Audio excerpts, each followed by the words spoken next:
It's a beautiful bacon day, Cookie Crusaders. Today we're going to be covering the fact of whether the three original Magic Candy users are still good for Arena or not. We're just going to take it through the new PvP grind as the season has reset, and we're going to fight a variation of teams and talk about what's going on and what everyone's using, and why I think that this team is still pretty viable. So, as always, Purple Yam with the Magic Candy has self-sufficiency of healing and damage resistance, and the ability to do crowd control as far as displacement within the arena, something that has been very helpful in a lot of team compositions of late.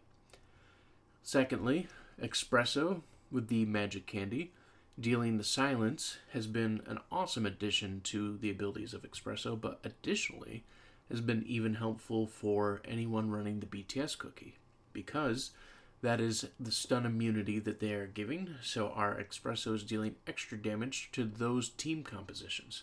So the BTS cookies technically made Espresso just even a little bit more strong than even before. And then, of course, Vampire, one of the most amazing Magic Candy abilities, the ability to revive, makes it usable in guild battle, makes it usable in PvP, makes it a good combination with things like Insignia, and as you can see, their damage is still really good overall, a great blend of a team compared together. Now, you're probably potentially asking, well, why Financier, why the BTS cookie? Those are the slight alterations we've had to make since the three original came out for the Magic Candy users. The first reason being is that the BTS cookie does an amazing job healing our cookies and giving the shields when our team needs it, because debuffs exist very heavily in PvP Arena and some other game modes currently. So for that reason, the BTS cookies are very viable and probably will be for a decent amount of time. Additionally, Financier makes Espresso even stronger, and when it comes down between Espresso and Black Pearl of a battle of dukes and wits, Espresso can go a little bit bigger because of the Financier buff. Because yes, you can get Financier buff on Espresso too, but the problem is you really, really need to run cooldown on the Black Pearl cookie with good damage resistance to get the full synergy going for Black Pearl, which means that you need to run weaker cookies so that the attack buff still goes to Black Pearl. Where with Espresso, you actually want to be running either an attack or critical build with high cooldown and good damage resistance. And for that reason, that gets you the option to not only have higher attack potential, but also still a very viable setup and build. You could run cooldown on Espresso to kind of match comparison, but you wouldn't really get the same results. And you could do critical or attack on Black Pearl, but then you would have less time of teleportation, which Black Pearl utilizes for her safety and survivability, and therefore even if you hit stronger, you might not live as long.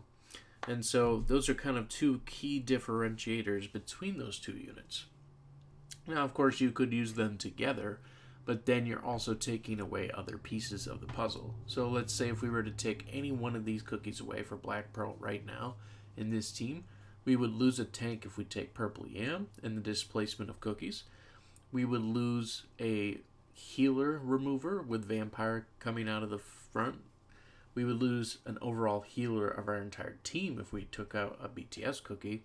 And we would lose our attack bonus snipe shots from Financier moving out of the team as well. So it's really a hard budge to really make room for another AoE when there isn't a traditional big need for it.